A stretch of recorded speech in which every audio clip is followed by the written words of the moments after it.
देखो हमने अपनी प्रीवियस वीडियो में ना ये कवर किया था कि हिस्टोन कैसे कैसे न्यूक्लियोसोम का एक स्ट्रक्चर बन रहा है एंड जब सेल डिवाइड होती है तो डीएनए और क्रोमोसोम जो है वो अलग अलग शेप लेते हैं। ठीक है, देखो जब हम जी नॉट की बात करते हैं यानी कि जब हम इंटरफेज की बात कर रहे हैं, जी नॉट फेज की जब हम बात करते हैं, इंटरफेज जब चल रहा होता है उस टाइम पे हमें जो स्ट्रक्चर देखने को मिलता है ना उसको हम क्रोमैटिन बोलते हैं। ठीक है, क्रोमैटिन कैसा स्ट्रक्चर होता है? एक थ्रेड लाइक स्ट्रक्चर है जिसके बीच में ऐसे बीड्स जैसे हमें स्ट्रक्चर देखने को मिलते हैं जो कि न्यूक्लियोसोम होता है। हमने देखा है ना कि क्रोमोसोम उसके अराउंड, डीएनए जो है न्यूक्लियोसोम के अराउंड रैप्ड होता है, तो इस तरीके का हमें जो है thread with beads like structure मिलता है जिसको हम क्रोमैटिन बोलते हैं, जो कि एक न्यूक्लियोप्रोटीन कॉम्प्लेक्स होता है। लेकिन जैसे ही हम जी नॉट फेज से एस फेज में आते हैं ना, ये जो हिस्टोन की जो सिंथेसिस है ना वो एस फेज में स्टडी करी गई है। जो हमने देखा था कि रेप्लिकेशन डिपेंडेंट हिस्टोन जो है ये हमने देखा कि यहाँ पे एस फेज में इनकी सिंथेसिस स्टडी करी गई है। जो हमारे H1, H2A, H2B, H3 and H4 ये जो हमारे पास होते हैं ये कैसे हिस्टोन प्रोटीन्स थे, हमने देखा था ये चार जो है हमारे पास कोर प्रोटीन होते हैं, H2A, H2B, H3 and H4 and H1 जो है वो लिंकर हिस्टोन प्रोटीन होते हैं। ठीक है, इसमें से H3 और H4 जो है वो बहुत ज़्यादा कंजर्व्ड है, यानी कि इनमें जो चेंजेस हैं वो बहुत ही कम हुए हैं अब तक। ठीक है, कंजर्व्ड है, जैसे इनका स्ट्रक्चर था ना वैसे इनका स्ट्रक्चर अभी तक कंजर्व्ड है। और जो H1 होता है ना उसकी एक आइसोफॉर्म भी देखने को मिलती है जिसको हम H5 बोलते हैं। H1 की एक आइसोफॉर्म भी देखने को मिलती है एवियन एरिथ्रोसाइट्स के अंदर। ठीक है, वहां पे इसकी जो एक आइसोफॉर्म मिलती है जिसको H5 बोलते हैं। सो ये H5 क्या होता है? H1 की आइसोफॉर्म होती है। तो ये हमने देखा रेप्लिकेशन डिपेंडेंट हिस्टोन जब यहाँ पे सिंथेसाइज होता है। हिस्टोन क्या है आपको पता है? एक प्रोटीन ही तो है हिस्टोन। तो प्रोटीन कैसे बनता है? पहले डीएनए से क्या बनता है? एमआरएनए बनता है एंड देन एमआरएनए से हमारे जो है ये प्रोटीन बनता है। तो ये देखा गया कि जब इनकी सिंथेसिस होती है ना, जब ये जो एमआरएनए बनता है, अब आपको पता होगा कि जो एमआरएनए होता है उसमें एक पॉली ए टेल होती है पीछे एंड आगे जो उसमें मिथाइलेशन होता है। ठीक है, लेकिन ये देखा गया कि जो हिस्टोन प्रोटीन की एस फेज में सिंथेसिस स्टडी करी गई उसमें देखा गया कि इनके अंदर जो है पॉली ए टेल नहीं होती है। जो इनका प्राइमरी ट्रांसक्रिप्ट होता है ना, एमआरएनए जो होता है उसके अंदर पॉली ए टेल नहीं होती है। ठीक है, तो ये बात याद रखना रेप्लिकेशन डिपेंडेंट हिस्टोन में। और जो H1 है, H1 की हमने एक आइसोफॉर्म देखी H5, इसके जो है सब टाइप्स भी होते हैं, 8 सब टाइप होते हैं H1 प्रोटीन के। जो H1 होता है ना इसकी आइसोफॉर्म होती है, H5 भी देखी गई है एंड इसके 8 सब टाइप्स भी होते हैं। ठीक है, सोमैटिक सेल में जो होता है इसका एक सब टाइप देखने को मिलता है H1AE एंड H1, इस तरीके का जो है इसके सब टाइप सोमैटिक सेल में देखने को मिलते हैं। ऐसे ही जो है इसका जो जर्म सेल्स होती है हमारी, जर्म सेल्स के अंदर इसके जो सब टाइप्स होते हैं H1T एंड H100, ये जो है इसके सब टाइप्स देखने को मिले हैं सोमैटिक सेल और जर्म सेल के अंदर H1 हिस्टोन प्रोटीन के। ठीक है, और जो सब टाइप्स होते हैं ना जो जर्म सेल में होते हैं एंड जो सोमैटिक सेल में होते हैं, ये सब डिपेंड करता है कि कौन सा टिश्यू है, किस टाइप का टिश्यू है, या कौन सी फेज चल रही है सेल साइकिल की, कौन सी डेवलपमेंटल स्टेज है। ठीक है, तो ये हमने देख लिया कि जी नॉट फेज में कैसे क्रोमैटिन के फॉर्म में रहता है एंड एस फेज में हम ये स्टडी करते हैं कि ये जितने भी हिस्टोन प्रोटीन है ना ये सिंथेसाइज होते हैं। H3 and H4 most conserved होते हैं, इनमें चेंजेस काफी कम है और इसका जो एमआरएनए होता है उसमें पॉली ए टेल नहीं होती है। देखो हमने रेप्लिकेशन डिपेंडेंट हिस्टोन पढ़ लिए हैं, अब इसमें हम देखते हैं रेप्लिकेशन इंडिपेंडेंट हिस्टोन्स भी होते हैं। ठीक है, रेप्लिकेशन क्या होते हैं? इंडिपेंडेंट हिस्टोन्स भी होते हैं हमारे पास। और ये क्या होते हैं? They are synthesis throughout the cell cycle. जब पूरी सेल साइकिल चलती है ना, मतलब सिंथेसिस होती रहती है इनकी, मतलब ये बनते रहते हैं पूरी सेल साइकिल जब होती रहती है, रेप्लिकेशन इंडिपेंडेंट हिस्टोन। लेकिन जो रेप्लिकेशन डिपेंडेंट हिस्टोन है उनके बारे में हमने देखा है कि ये सिंथेसाइज होते हैं कहाँ पे? एस फेज के दौरान हमने इनको स्टडी किया कि ये सिंथेसाइज होते हैं। और जो रेप्लिकेशन इंडिपेंडेंट हिस्टोन्स होते हैं वो सिंथेसाइज होते हैं throughout the cell cycle. Cell cycle में कहीं पे भी वो सिंथेसाइज होते रहते हैं। ठीक है, ऐसे कोई स्पेसिफिक नहीं है। और इनका जो एमआरएनए होता है उसमें पॉली ए टेल भी होती है रेप्लिकेशन इंडिपेंडेंट में, जबकि हमने डिपेंडेंट में देखा था, डिपेंडेंट में हमने देखा था कि इनके पास पॉली ए टेल नहीं होती है डिपेंडेंट हिस्टोन्स में, रेप्लिकेशन डिपेंडेंट हिस्टोन में। तो रेप्लिकेशन इंडिपेंडेंट हिस्टोन में एमआरएनए के पास पॉली ए टेल होती है, ये डिफरेंस याद रखना। अब देखो इसमें कुछ एग्जांपल है रेप्लिकेशन इंडिपेंडेंट हिस्टोन के। ये जो होता है ना H3 H3.3, ठीक है। ये जो होता है H3.3 और 0.3, ये जो हिस्टोन होता है ना, ये जो है H3 से मतलब ये है तो रेप्लिकेशन इंडिपेंडेंट हिस्टोन, लेकिन ये H3 से थोड़ा अलग है। सिर्फ इसके अंदर 4 अमाइनो एसिड रेसिड्यूज जो है वो अलग होते हैं। और ये क्या बोलते हैं हम इसको, ये कौन सा किसका एग्जाम्पल है, रेप्लिकेशन इंडिपेंडेंट हिस्टोन का एग्जाम्पल है। और H3 तो हम पढ़ चुके हैं, ये तो रेप्लिकेशन डिपेंडेंट है, ठीक है। और एक ये होता है CENPA, ये भी H3 का ही वेरिएंट होता है। CENPA ये भी क्या होता है, this is also replication independent histone, ठीक है। और ये जो होता है ना CNPA जो होता है, ये एसोसिएटेड होता है विद न्यूक्लियोसोम जिसके अंदर सेंट्रोमेरिक डीएनए होगा, ठीक है। डीएनए में भी जो सेंट्रोमेरिक डीएनए वाला जो रीजन होता है ना, वहां पे उस वाले न्यूक्लियोसोम के साथ ये एसोसिएटेड रहता है। इन दिस रीजन जो CNPA है replace the histone H3 in nucleosomes. So बस ये याद रखना है आपको, ये जो CENPA होता है ना, यानी कि जो सेंट्रोमेरिक डीएनए होता है, जो ये वाला रीजन होता है सेंट्रोमेरिक डीएनए में, वहां पे न्यूक्लियोसोम में H3 के प्लेस पे CNPA होता है।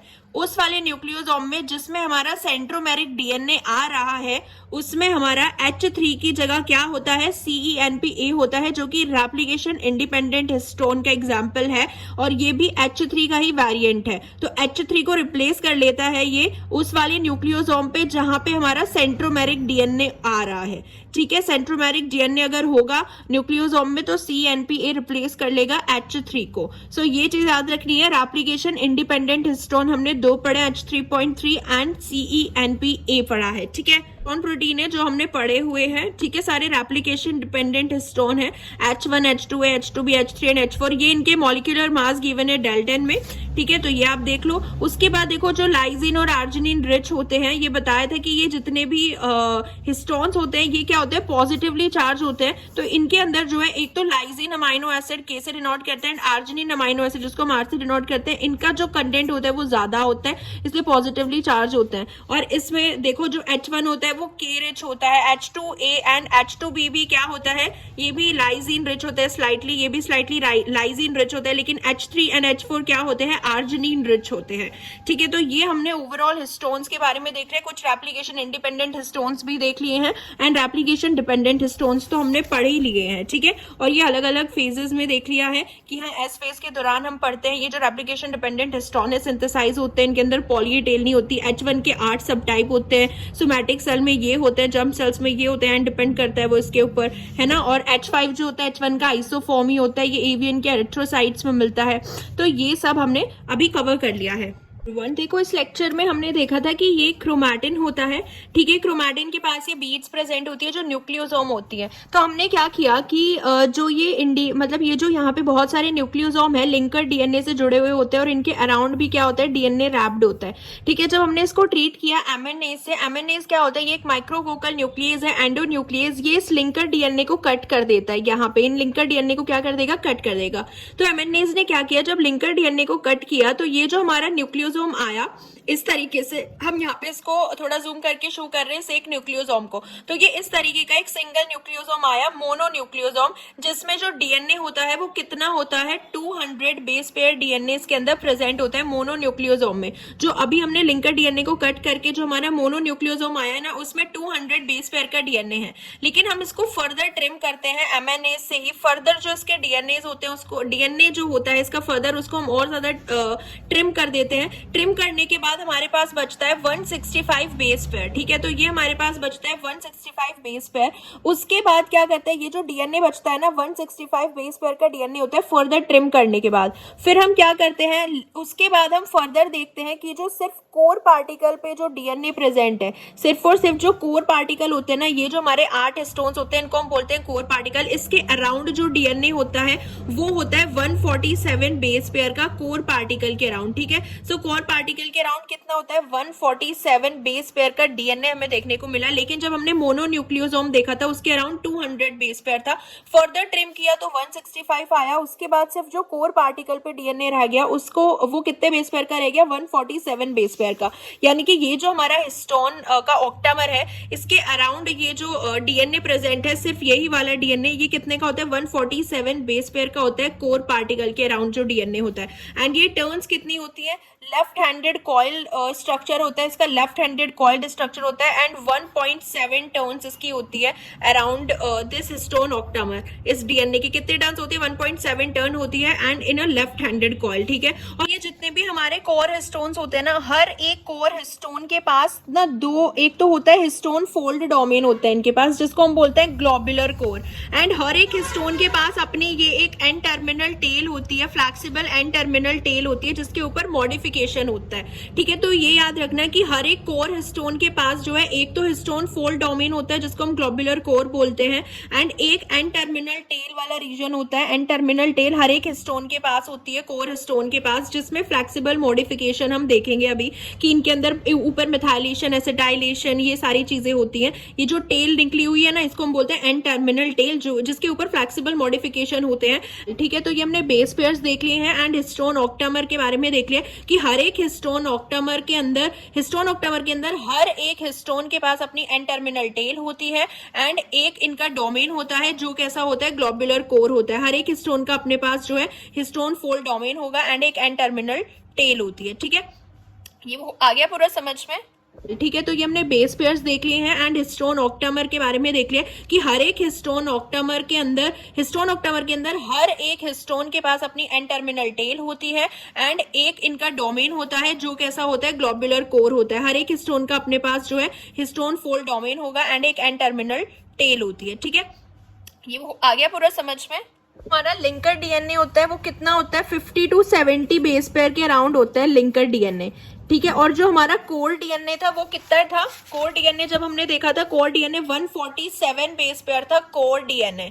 सो 147 बेस पेयर कोर डीएनए था एंड लिंकर डीएनए हमारा कितना होता है? 50 to 70 बेस पेयर होता है। जो H1 होता है ना हमारा, ये क्या होता है? लिंकर हिस्टोन होता है। H1 जो होता है लिंकर हिस्टोन होता है, ये हेल्पर प्रोटीन भी होता है। इस लिंकर डीएनए को ना ये लिंक करने में भी हेल्प करता है दो न्यूक्लियोसोम के बीच में, ठीक है। तो ये जो H1 है इसको हम रिमूव कर सकते हैं, can be remove without affecting nucleosome structure, क्योंकि न्यूक्लियोसोम के स्ट्रक्चर में तो सिर्फ 8 हिस्टोन्स आते हैं ना, ये तो हम देख चुके हैं 8 हिस्टोन्स आते हैं भाई। ये एक 4 टेट्रामर हो गया, एक ये 4 टेट्रामर हो गया। H1 का रोल तो है ही नहीं न्यूक्लियोसोम के अंदर, स्ट्रक्चरली न्यूक्लियोसोम में नहीं होता है। H1 को हम काउंट नहीं करते हैं। H1 सिर्फ ये 4 टेट्रामर और 4 टेट्रामर का एक ऑक्टामर होता है हिस्टोन का। तो अगर हम H1 को रिमूव भी कर देंगे ना तो न्यूक्लियोसोम का स्ट्रक्चर तो तब भी वैसा ही रहेगा। तो ये ऐसे पॉइंट पे लाई करता है जहां पे डीएनए एंटर करेगा एंड क्रोमोसोम को लीव करता है। H1 प्रोटीन की लोकेशन होती है ना, वो हमने देखा था कि किस जगह होती है? जिस जगह जो डीएनए होता है वो एंटर करता है एंड लीव कर रहा होता है, ठीक है। जहां से वो एंटर कर रहा है डीएनए, क्योंकि ये एक न्यूक्लियोसोम है एंड इस न्यूक्लियोसोम के अराउंड ये डीएनए रैप्ड है। तो H1 जो होता है ना, जैसे ही जहां पे डीएनए एंटर कर रहा है एंड देन जहां से ये लीव कर रहा है, वहां पे ये हमारा H1 प्रोटीन जो है वो प्रेजेंट होता है, ठीक है। तो ये समझ में आया होगा कि H1 की लोकेशन कहाँ पे प्रेजेंट होती है, ठीक। सो न्यूक्लियोसोम प्लस H1, अगर मान लो हमारे पास न्यूक्लियोसोम है, न्यूक्लियोसोम हो गया हमारे पास, न्यूक्लियोसोम में कितने हो गए हमारे पास? 8 हिस्टोन हो गए एंड अगर हम H1 इसके साथ जोड़ दें, ये न्यूक्लियोसोम है, यहाँ पे इसके साथ H1 हमने जोड़ दिया तो उसको हम क्रोमेटोसोम बोलेंगे। सो क्रोमेटोसोम कौन सा स्ट्रक्चर होता है जब न्यूक्लियोसोम के साथ H1 होता है? तो इसको बोलते हैं क्रोमेटोसोम। तो ये जो हमने यहाँ पे स्ट्रक्चर देखा था ना कि ये हमने 165 बेस पेयर देखा था क्योंकि इसके साथ अभी H1 जोड़ा हुआ था, ठीक है। तो इसको हम बोलते हैं, क्या बोलते हैं? इसको हम क्रोमेटोसोम स्ट्रक्चर बोलते हैं जब उसके साथ H1 होता है न्यूक्लियोसोम के साथ। जब H1 हटा देंगे तो सिर्फ हमारे कोर पार्टिकल बचते हैं, ठीक है। तो ये याद रखना कि न्यूक्लियोसोम और H1 साथ में क्या बोलते हैं? क्रोमेटोसोम। अब जो न्यूक्लियोसोम असेंबली होती है ना, न्यूक्लियोसोम की जो असेंबली प्रोटीन्स होती हैं, इनको हम क्या बोलते हैं? हिस्टोन चेपेरॉन्स भी बोलते हैं। हिस्टोन चेपेरॉन्स की बहुत ज्यादा जरूरत होती है हिस्टोन्स को न्यूक्लियोसोम में असेंबल करने के लिए, इनकॉर्पोरेट करने के लिए, क्योंकि न्यूक्लियोसोम कैसे बनता है? 8 हिस्टोन से मिलकर बन रहा है ना, ये तो आपको पता है। अब ये जो 8 हिस्टोन उसके अंदर प्रेजेंट है, ये जो 8 के 8 हिस्टोन एकदम से न्यूक्लियोसोम बना रहे हैं, उसके लिए हमें हिस्टोन्स की, चेपेरॉन्स की जरूरत पड़ती है, ठीक है। हिस्टोन की क्या होती है? चेपेरॉन्स की जरूरत पड़ती है। सपोज करो हमारा जो हिस्टोन है वो बनने लग रहा है, हिस्टोन की सिंथेसिस हुई, हिस्टोन बना। अब उसको जो है हिस्टोन की डिलीवरी साइड भी तो होती है ना कि कहाँ पे उसको डिलीवर करना है। देखो जब हिस्टोन की सिंथेसिस होती है तो उसको कहाँ पे पहुंचाना है, न्यूक्लियोसोम जब बनता है तो उसके लिए हमें जो होता है ना चिपरॉन्स की ज़रूरत पड़ती है इनको एस्कॉर्ट करने के लिए इनकी डिलीवरी साइट पे। तो कुछ हिस्टोन चिपरॉन्स होते हैं, मतलब जिनकी नीड होती है, जिसको हम न्यूक्लियोसोम असेंबली प्रोटीन्स भी बोलते हैं, यानी कि जो न्यूक्लियोसोम को बना रहे हैं, ठीक है। न्यूक्लियोसोम के जो प्रोटीन्स होते हैं, हिस्टोन प्रोटीन्स, 8 हिस्टोन प्रोटीन, उनको एस्कॉर्ट करने का काम कौन करते हैं? ये हिस्टोन चिपरॉन्स करते हैं। ये हिस्टोन चिपरॉन्स हमारे पास होते हैं, एक हमारे पास होता है ASF1 होता है, HIR होता है, CAF1, ठीक है, जो कि H3H4 चेपरॉन होते हैं स्पेशली, एंड ये होता है एक NAP1, ये क्या होते हैं? H2A एंड H2B चेपरॉन्स होते हैं, ठीक है। और ये जो चेपरॉन्स होते हैं ये नेगेटिवली चार्ज होते हैं, क्योंकि हिस्टोन पॉजिटिवली चार्ज है और कोई नेगेटिवली चार्ज होगा तभी वो उसको कैरी कर पाएगा ना, तभी तो वो उससे इंटरेक्ट करेगा, तो वो उससे अट्रैक्ट होगा, वरना तो रिपेल हो जाएगा। तो इसलिए जो चेपरॉन्स होते हैं वो कैसे होते हैं? नेगेटिव चार्ज होते हैं, क्योंकि हिस्टोन हमारे पॉजिटिव चार्ज होते हैं ना, इसलिए पॉजिटिवली चार्ज। तो ये सारे हमारे क्या है? हिस्टोन्स चेपरॉन्स होते हैं। सो हिस्टोन प्रोटीन्स जो होते हैं they are escorted by these chaperones, को हम बोलते हैं एंटी साइलेंसिंग फंक्शन 1। एंड अगर हम देखें HIR प्रोटीन्स, HIR को हम बोलते हैं हिस्टोन रेगुलेटर। क्या बोलते हैं? HI histone regulator. सो ये होता है हमारे पास हिस्टोन रेगुलेटर, तो इसकी तो सिंपल सी फुल फॉर्म है, याद ही हो जाएगी, हिस्टोन रेगुलेटर, ठीक है। एंड इसकी अगर हम CAF1 की बात करें, ये होता है क्रोमैटिन असेंबली फैक्टर 1। क्या होता है? ये होता है, इसकी फुल फॉर्म होती है क्रोमैटिन असेंबली फैक्टर 1, ठीक है। तो ये इनकी फुल फॉर्म याद रखना, क्रोमैटिन असेंबली फैक्टर 1। एंड अगर हम NAP की फुल फॉर्म देखें तो NAP होता है न्यूक्लियोसोम असेंबली प्रोटीन 1, ठीक है। क्या होता है? Nucleosome assembly protein 1, nucleosome assembly protein 1। सो ये तो साथ साथ में ही हमने याद कर लिया, ठीक है। ASF1, HIR1, CAF1, NAP1। तो ये कहीं पे भी अगर आपको दिखे तो इसका मतलब हम किन की बात कर रहे हैं? हिस्टोन चिपरॉन्स की बात कर रहे हैं। एंड H3 और H4 का चिपरॉन्स होता है CAF1 एंड NAP1 होता है H4 के होते हैं। So this is all about the, हमने हिस्टोन्स देख लिया, मतलब हमने मोस्टली हिस्टोन के बारे में सब कुछ ही कवर कर लिया। हमने इंडिपेंडेंट हिस्टोन देख लिया, रेप्लिकेशन इंडिपेंडेंट हिस्टोन, एंड हमने देख लिया कि कैसे जो ये 8 हिस्टोन होते हैं ना, एक एक हिस्टोन के पास अपनी एक क्या होती है? हिस्टोन की टेल होती है, एंड एक इनके पास हिस्टोन फोल्ड डोमेन होता है जिसको हम ग्लोबुलर कोर बोलते हैं। हर हिस्टोन के पास टेल होगा एंड ग्लोबुलर कोर होगा, टेल होगा, ग्लोबुलर कोर होगा, ठीक है। और इसी टेल पे मॉडिफिकेशन भी होते हैं। प्लस हमने ये भी देख लिया कि जो कोर पार्टिकल के अराउंड जो DNA होता है वो 147 बेस पेयर का होता है, plus linker DNA 50 to 70 base pair का होता है। इसको हम रिमूव भी कर देंगे तो न्यूक्लियोसोम के स्ट्रक्चर पे कोई इफेक्ट नहीं पड़ेगा। एंड न्यूक्लियोसोम और H1 अगर मिल जाते हैं तो उसको हम क्रोमेटोसोम बोलते हैं। एंड न्यूक्लियोसोम असेंबली प्रोटीन्स जो होते हैं, जिसको हम बोलते हैं हिस्टोन चिपरॉन्स, जो न्यूक्लियोसोम को असेंबल करने में काम करते हैं, हिस्टोन्स को एस्कॉर्ट करने में हेल्प करते हैं, ये सारे क्या हैं? हिस्टोन्स चिपरॉन्स हैं। आई होप ये आपको क्लियर हुआ होगा।